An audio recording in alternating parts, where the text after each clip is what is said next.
Assalamualaikum warahmatullahi wabarakatuh. Alhamdulillahirabbil alamin wassalatu wassalamu ala asyrafil anbiya'i wal mursalin wa ala alihi washabbihi ajma'in. Rabbi shrahli sadri wa yassirli amri wahlul 'uqdatam min lisani yafqahu qawli, amma ba'd. Puji syukur kita haturkan kehadirat Allah Subhanahu wa taala pada malam ini diiringi hujan, Ibu ya, Bapak-bapak. Alhamdulillah tidak mengurangi semangat Bapak Ibu kita semua hadir di pengajian malam Jumat ini. Semoga niat baik dan semangat kita untuk hadir pada malam ini dicatat sebagai sebuah amalan yang bernilai tinggi di hadapan Allah Subhanahu wa taala. Amin ya rabbal alamin. Sholawat dan salam tak lupa pula kita haturkan kepada junjungan kita Nabi Muhammad sallallahu alaihi wasallam, yang kita harapkan semua syafaatnya nanti di hari akhirat, di saat hanya satu-satunya Nabi yang bisa memberi syafaat. Syafaat itu pertolongan. Di antara 25 Nabi dan Rasul, hanya Nabi Muhammad yang bisa memberikan syafaat atau pertolongan kepada umatnya. Semoga kita ini semua beserta keluarga kita, orang-orang yang kita sayangi dan cintai, mendapatkan syafaat beliau di hari akhirat kelak. Amin ya rabbal alamin.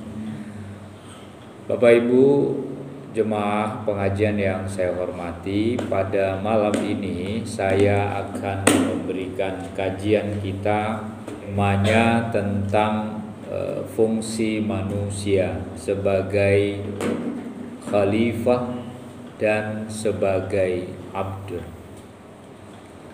Jadi apa fungsi kita sebagai khalifah dan apa fungsi kita sebagai abd? Kita harus paham dulu apa itu khalifah ya. Karena ada kemiripan antara pengertian khalifah dan khilafah ya. Walaupun dari akar kata yang sama ya, tetapi artinya berbeda. Kalau khalifah itu artinya pemimpin ya, maka di zaman Rasulullah itu ada khalifah, beliau wafat digantikan oleh Abu Bakar, khalifah Abu Bakar. Kemudian ada Umar setelah Abu Bakar meninggal, kemudian Utsman setelah Utsman wafat, lalu diganti Ali. Mereka khalifah, pemimpin ya. Jadi arti khalifah itu adalah pemimpin. Sementara kalau khilafah itu adalah sistem pemerintahan. Jadi ada sistem pemerintahan model kita ini republik ya, ada kerajaan atau monarki ya. Ada sistem khilafah. Jadi kepemimpinan seluruh wilayah-wilayah Islam di bawah satu daulah Islamiyah. Saya akan menjelaskan fungsi manusia sebagai khalifah dan sebagai abd. Tadi sudah saya jelaskan perbedaan khalifah dan khilafah ya. Nah, sekarang saya jelaskan abdun ya, pengertiannya dulu. Abdun itu artinya adalah hamba. Jadi fungsi kita sebagai hamba Allah. Jadi kalau kita mendengar ada orang namanya Abdullah seperti nama ayah baginda Nabi, di situ artinya adalah hamba. Abdullah, hamba Allah ya. Nah, jadi antara khalifah dan hamba ini di situ ada fungsi kita sebagai manusia. Nah, saya coba jelaskan ini pada malam ini, fungsi manusia sebagai khalifah dan sebagai abd. Ya, sebagai khalifah itu sudah jelas disebutkan oleh Allah dalam surat Al-Baqarah ayat 30, di mana Allah berfirman, qala rabbuka lil malaikati inni ja'ilun fil ardi khalifah. Allah berkata kepada malaikat ya, inni ja'ilun fil ardi khalifah. Sungguhnya aku, kata Allah, ingin menjadikan ya di dunia ini khalifah. Ya Allah menciptakan ardun itu bumi, dunia ini khalifah. Dan siapa itu? Itu tentu saja manusia. Karena Allah itu berkata kepada malaikat, yang Allah maksud untuk menjadi khalifah itu bukan malaikat yang diangkat oleh Allah, tetapi adalah manusia. Disinilah awal mula Azazil, nama lain dari iblis, dia mulai ingkar kepada Allah. Padahal Azazil atau iblis itu tadinya hamba Allah yang taat, Bapak Ibu, sama dengan malaikat-malaikat yang lain. Tetapi ketika ia disuruh sujud kepada Adam, yang Adam ini nanti akan menjadi khalifah, menjadi pemimpin di dunia ini, dia tidak mau. Dia enggan. Kenapa? Karena dia lebih merasa mulia daripada Adam. Adam yang hanya diciptakan dari tanah, sementara iblis itu diciptakan dari api yang menyala-nyala. Nah, karena manusia itu berfungsi sebagai khalifah, paling tidak ada 3 hal fungsi kekhalifahan itu. Apa fungsi kekhalifahan atau kepemimpinan itu bagi manusia?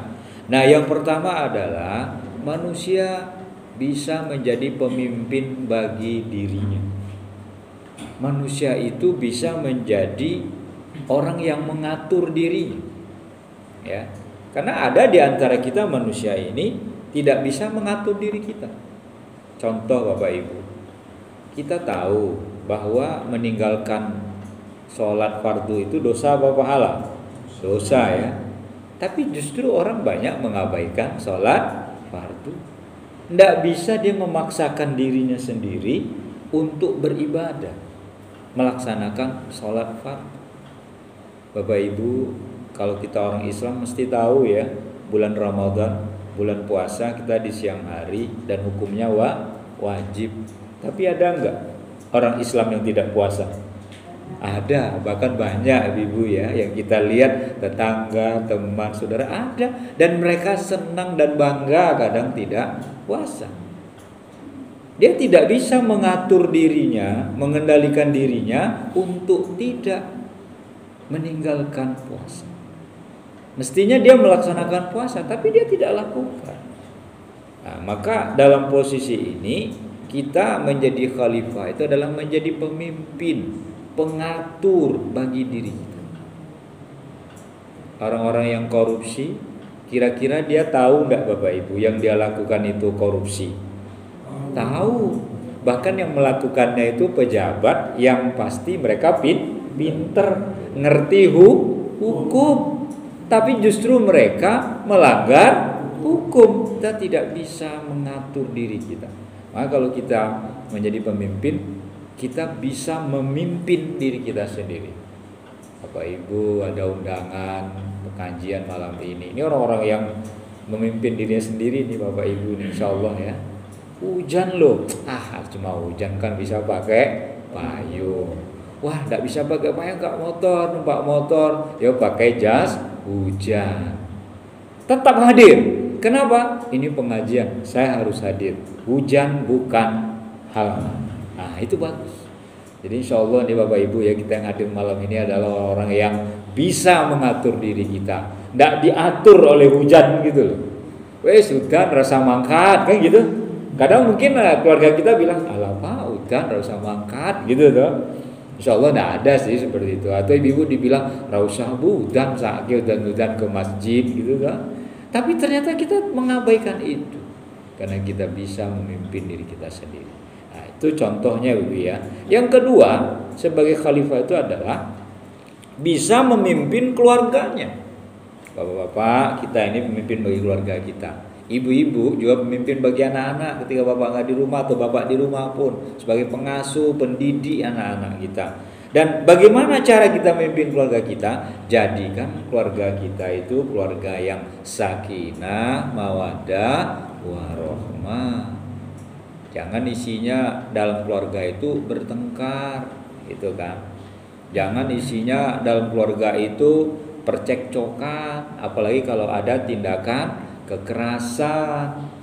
Itu namanya kita tidak bisa menjadi pemimpin bagi keluarga kita. Ya, kalau kita mendidik anak kita, baik bapak ataupun ibu, ya kenapa peran ibu itu luar biasa, ya. Jangankan mendidik anaknya setelah lahir, mengandungnya saja lama kok, 9 bulan. Nggak ada selama 9 bulan itu dibawa bapak kemana-mana, janinnya dibawa ibu. Kamar mandi dibawa, kerja dibawa, kemana dibawa. Susahnya dan payah-payah gitu, ya. Dan ketika anak itu lahir, dididik dengan cara yang baik bersama bapak dan ibu. Tapi ternyata ketika menciptakan keluarga sakinah itu tidak semua orang yang bisa, ya. Ketika suaminya kuat, uang banyak, ya, seperti kata pepatah, ya, dan umum kita dengar begitu. Ada uang abangku sayang, tak ada uang abang abang ku tendang katanya kan, abang melayang gitu. Ya, itu ndak sakinah. Kalau sakinah itu ya susah sama susah, senang ya sama senang. Ada loh Bapak Ibu, ya, orang menikah waktu suaminya berjaya, itu enak hidupnya kan. Tapi begitu suaminya udah susah ekonominya, minta cerai. Bojoku ra iso golek aku duit, ra iso kok kayak pupur gitu toh. Tak bisa membelikan lipstick, make up gitu. Lalu kita bercerai. Atau si suami, bojoku saiki wis rayu, tak golek sing ayu sing enom gitu kan. Itu namanya tidak sakinah. Ya. Nah, maka kita mulai pemimpin dalam keluarga itu adalah pemimpin yang menciptakan keluarga yang bahagia. Bahagia itu ukurannya nggak harta, Bapak Ibu. Jangan dikira orang banyak uang itu bahagia, belum tentu. Ya, banyak orang justru karena uangnya banyak, hartanya banyak, cepat mati. Le mikirin harta ini colong uang gitu. Malah cepat mati, banyak penyakitnya. Tapi ada orang hartanya nggak banyak, cukupan lah ya.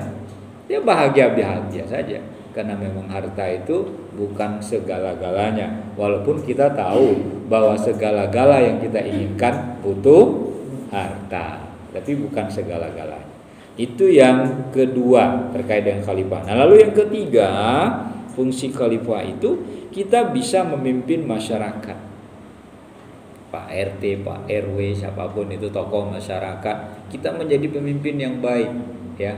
Ketika misalnya kita hidup di masyarakat, kita tahu memposisikan diri kita sebagai makhluk sosial. Ada kegiatan-kegiatan di kampung kita ikut. Itu bagus, ya. Kita jalankan fungsi sosial kita. Tetapi ketika kita fungsi kita kepada Allah sebagai pemimpin di masyarakat, yang namanya kerja bakti hadir terus. Yang namanya di masyarakat kalau ada iuran ngasih aja terus. Tapi giliran diajak ke masjid sholat tidak pernah mau, padahal dia Islam. Diajak pengajian tidak mau, padahal dia Islam. Hari Jumat enggak Jumatan, padahal dia Islam. Ada orang seperti itu. Masa ada manusia sholat setahun itu cuma 2 kali, namun pindu sholat Idul Fitri dan sholat Idul Adha. Ada loh orang kayak gitu. Nauzubillahi min dzalik. Jadi sebagai pemimpin di masyarakat, baik tokoh kan kita atau kita hidup bersosial, kita mampu memfungsikan itu, Bapak Ibu. Di masyarakat kita bagus bersosialisasi, bagus itu. Tetapi dalam urusan agama kita juga bagus. Ya, kalau ada orang pengajian ya hadirlah. Ketika ada jamaah di masjid ya hadirlah. Ketika ada kajian-kajian ya hadirlah. Sehingga kita memfungsikan diri kita sebagai khalifah dalam masyarakat itu adalah menjadi orang yang bukan hanya baik secara sosial kemasyarakatan, tetapi juga sosial keagamaan. Nah, ada orang kadang-kadang begitu. Kalau acaranya manten, jagung tuh datang, tapi giliran diundang baca tahlilan atau kalimat thayyibah, ora gelem mangkat. Alasannya apa? Isin ndak bisa ngaji gitu. Padahal semuanya harus kita lakukan itu, Bapak Ibu. Ya. Kita di masyarakat bagus, sosial kita, tetapi keagamaan kita juga bagus. Nah, ini contoh 3 hal yang berkait dengan fungsi kita sebagai khalifah. Sekarang fungsi kita sebagai abdun, sebagai hamba. Nah, hamba itu bagaimana fungsinya? Ya, yang namanya hamba, kita harus taat kepada juragan, kepada pemimpin kita, kepada pencipta kita, kepada Tuhan kita. Disuruh kita sholat, ya sholat. Suruh puasa, ya puasa. Itu ya hamba namanya, Bapak Ibu. Tidak mungkin hamba itu memerintah juragannya, kan tidak mungkin. Ya, karena kita melaksanakan apa yang diperintahkan Allah kepada kita, dan itu yang harus kita laksanakan. Ya. Kemudian kita disuruh berbuat baik sebagai hamba. Ya, itu tujuan hidup kita ini. Tebarlah kebaikan di dunia ini, jangan kita tebar kemaksiatan. Walaupun banyak orang menebar kemaksiatan dan kejahatan. Ada orang kerjanya tuh menebar paku gitu di jalan. Ya. Ada orang yang menjual barang-barang yang haram, barang-barang curian. Ada orang menjual makanan-makanan yang diharamkan oleh Allah, seperti daging babi atau daging celeng, daging anjing dicampur dengan daging sapi. Ada orang yang menjual ayam mati kemarin, ayam tiren, ya macam-macam. Jadi kita dalam kehidupan kita ini memang memfungsikan diri kita sebagai hamba, dan kita berusaha amar ma'ruf nahi munkar, melakukan kebaikan, menjauhi kemungkaran. Walaupun sekarang kita itu sering kok mengalami kemungkaran atau dikerjain oleh orang. Nah, lalu kita juga sebagai hamba itu jangan sombong, ya. Jadi jangan sebagai hamba itu kita sombong, takabur, angkuh. Itulah yang dilakukan oleh Qarun. Dengan hartanya yang banyak dia sombong. Itu yang dilakukan oleh Firaun. Dengan kekuasaannya yang besar dia sombong. Itu yang dilakukan oleh Namrud, Raja Namrud. Dengan kesombongan kekuasaan yang miliki, dia hancur semua kekuasaannya itu. Habis semua itu. Karena kita sebagai manusia, kita tidak berhak untuk menyombongkan diri. Karena al-mutakabbir, orang yang membesarkan dirinya, itu hanya Allah, bukan sifat manusia. Kalau kita menyombongkan diri kita pintar, masih banyak orang di atas kita lebih pintar. Kalau kita menganggap diri kita paling kaya, masih banyak orang yang lebih kaya dari kita. Kalau kita menganggap diri kita berkuasa, masih banyak orang yang lebih berkuasa dari kita. Di atas langit masih ada langit. Maka kita tidak boleh sombong sebagai hamba. Makanya kalau ada hamba, pembantu sombong, itu kita boleh, kok jadi jongos, jadi membantu kok sombong, gitulah kasarannya kan? Karena tidak patut gitu loh. Miskin sombong tidak patut. Kaya saja sombong nggak patut kok. Apalagi miskin tapi sombong. Walaupun ada orang rapopo elek, rapo miskin tapi yang penting sombong. Ah itu nggak tahu diri, betul itu gitu loh. Karena itu bukan sifatnya hamba. Hamba itu adalah orang yang taat kepada penciptanya. Maka di dalam surat Az-Zariyat ayat 56 itu jelas Allah katakan, wa ma khalaqtul jinna wal ins illa liya'budun. Tidaklah aku ciptakan jin dan manusia, kata Allah, melainkan untuk beribadah kepadaku. Nah, jadi itu kata kuncinya. Siapapun kita ini hanya manusia, tidak ada yang kita sombongkan. Oh kita kaya, oh kita berpengaruh, oh kita hebat, tidak ada apa-apanya dengan Gusti Allah itu. Ya, oh kita itu paling pintar, tidak ada apa-apanya kepintaran kita itu. Dan kita nggak lama kita dengan kepintaran kita itu. Ketika nyawa kita dicabut oleh Allah, selesai kita. Nah, makanya sebagai hamba yang melaksanakan perintah Allah, lakukanlah ibadah kepada Allah. Makanya ketika Allah katakan, tidaklah aku ciptakan jin dan manusia melainkan untuk beribadah kepadaku. Ibadah. Bapak Ibu, kita ngaji di sini ini ibadah. Bapak Ibu, kita tholabul ilmi di sini untuk ilmu, belajar bersama-sama, itu ibadah.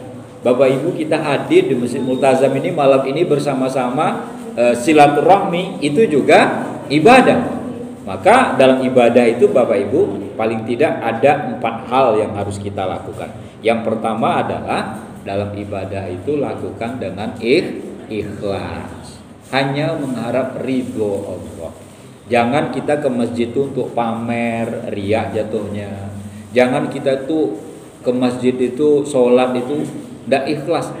imamnya bapak ini lagi, padahal yang baca ayat nggak enak. Apalagi kalau ngomong, wah bapaknya ini ya imam lagi, padahal baca ayat salah-salah, panjang lagi baca ayatnya gitu dong. Nggak ikhlas akan kita sholat itu. Nah itu tidak boleh. Lakukan ibadah itu apapun itu dengan ikhlas. Puasa kita, ada orang bilang kadang, yo puasa kok yo 30 hari, suwe banget puasa Ramadan itu. Bo ya beberapa hari saja. Hari pertama, hari ke-15, hari ke-30 lengkap gitu tuh. Tidak begitu, lakukan dengan ikhlas. Nah, lalu yang kedua, kunci ibadah itu adalah berilmu. Jangan ikut-ikutan orang ngaji, kita ikut ngaji tapi nggak ngerti caranya ngaji, baca Al-Quran yang benar. Orang sholat, kita sholat tapi nggak ngerti cara sholat. Sholat sunat Idul Fitri dengan sholat sunnah gerhana itu beda.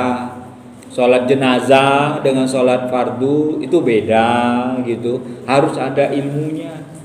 Makanya ketika kita beribadah itu lakukan ilmunya. Lakukan dengan ilmu, jangan ikut-ikutan. Nah, caranya gimana supaya berilmu? Pengajian seperti ini Bapak Ibu. Belajar di pengajian-pengajian, belajar pada guru, ustadz, kiai siapapun itu cara kita mendapatkan ilmu. Belajar kita di sekolah dulu, zaman kita sekolah, itu caranya kita mendapatkan ilmu. Makanya kalau beribadah itu harus ada ilmunya. Kemudian ibadah juga dilakukan dengan istiqomah. Tiba-tiba tidak sholat, tiba-tiba sholat, lagi banyak duit lupa sholat, lagi nggak banyak duit baru sholat. Nah ini nggak boleh. Sholat ibadah yang lain tuh harus kita lakukan istiqomah. Ada orang kan, kenapa nggak sholat? Nggak bisa saya sholat konsentrasi. Kenapa? Saya lagi stres gitu kan. Padahal justru dengan stres itu kita sholat, insya Allah stresnya berkurang. Mohon pada Allah habis sholat itu. Ada orang misalnya, kenapa kamu nggak sholat? Saya terlalu capek, nggak bisa saya sholat. Bapak Ibu, kalau kita belajar berilmu, tentu tahu kalau sholat itu nggak bisa berdiri, pripun? Duduk. Makanya kalau di masjid-masjid ada kursi-kursi tempat duduk disediakan. Masjid Haram, Masjid Madinah aja disediakan kok. Supaya kita kalau nggak kuat berdiri duduk. Kalau nggak bisa duduk berbaring, boleh sholat itu berbaring. Nggak bisa berbaring pakai apa? Isyarat. Boleh pakai tangan isyaratnya, boleh pakai mata turun naik, boleh. Nggak pakai isyarat juga nggak bisa, dalam hati. Tetap sholat kita itu. Nah, kalau nggak bisa juga dengan hati, dalam hati, nah itu berarti sudah pengen di depan imam itu. Gitu Pak.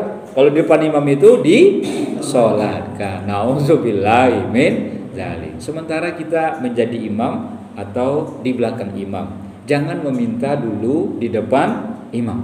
Karena kalau minta depan imam, itu disolatkan. Beda sudah. Jadi mari kita ibadah itu istiqomah. Makanya saya ngelihat kayak kajian ini kan, walaupun gak banyak yang hadir, tapi orang-orang yang hadir itu orang-orang istiqomah, insya Allah. Istiqomah itu konsisten. Jadi tetap semangatnya itu loh. Mau hujan, mau sibuk, mau repot, pokoknya pengajian itu bagus. Ibadah itu juga begitu. Lagi malas sholat, nggak ada rasanya malas sholat itu. Lagi malas ibadah, nggak ada. Yang ada adalah kita harus melaksanakan. Nah yang terakhir, ya ibadah itu dilakukan jangan terburu-buru. Makanya dalam sholat itu rukun sholat salah satunya apa ibu-ibu? Tumak-nina. Ya, itu loh maknya nina, bukan ya? Tumak-nina itu maksudnya apa? Tidak tergopoh-gopoh, tidak terburu-buru, tapi dalam keadaan tenang. Makanya kalau Bapak Ibu kalau mau sholat, mau tenang ke masjid, takut sendalnya hilang, bawa sendal yang murah-murah saja. Itu yang jelek, supaya sholatnya khusyuk, tidak buru-buru pengen cepat pulang. Itu loh. Kenapa? Karena mengganggu kekhusyukan kita. Ya. Begitu juga ketika kita dalam doa gitu, jangan buru-buru mintalah dengan suara rendah, kemudian mintalah dengan penuh kekhusyuan, ketenangan, jangan buru. Ada orang sholat kayak burung makan makanan tuh, patuk-patuk gitu tuh. Sholat subuh orang 2 menit, 1 menit, dia cuma 5 detik selesai. Tapi sholat kayak gitu. Ya kan? Sholat itu tuh ada ritmenya, ya, ada tumak ninanya dalam sholat itu. Maka saat kita melaksanakan sholat, lakukan jangan terburu-buru, lakukan dengan tenang. Makanya banyak juga kadang-kadang orang sholat imam aja kadang bisa Bapak Ibu kalau buru-buru. Buru-burunya apa? Digabung antara surat wal asri dan surat watini, gitu loh. Kan sama-sama itu wa'amilus solihat kan, yang satu watawasau bil haq, yang satu wa'amilus solihat, tapi falahum ajrun ghairu mamnun. Nah, kadang bacanya wal asri tapi jawabannya falahum ajrun ghairu mamnun. Nah, itu karena buru-buru kadang-kadang. Maka apapun yang kita lakukan dalam kehidupan pun gitu Bapak. Naik motor kita jangan buru-buru. Lampu merah masih merah, orang sana hijau, orang tentu jalan. Karena kita nggak sabar, main hantam saja. Akhirnya terjadi kecelakaan karena tidak sabar. Bapak Ibu, itu yang dapat saya aturkan fungsi manusia sebagai khalifah dan sebagai abdun atau sebagai hamba. Semoga ada manfaatnya dan semoga menambah keimanan kita dan semoga Allah senantiasa menyehatkan jasmani dan rohani kita semua. Amin ya rabbal alamin. Wabillahi taufiq wal hidayah. Wassalamualaikum warahmatullahi wabarakatuh.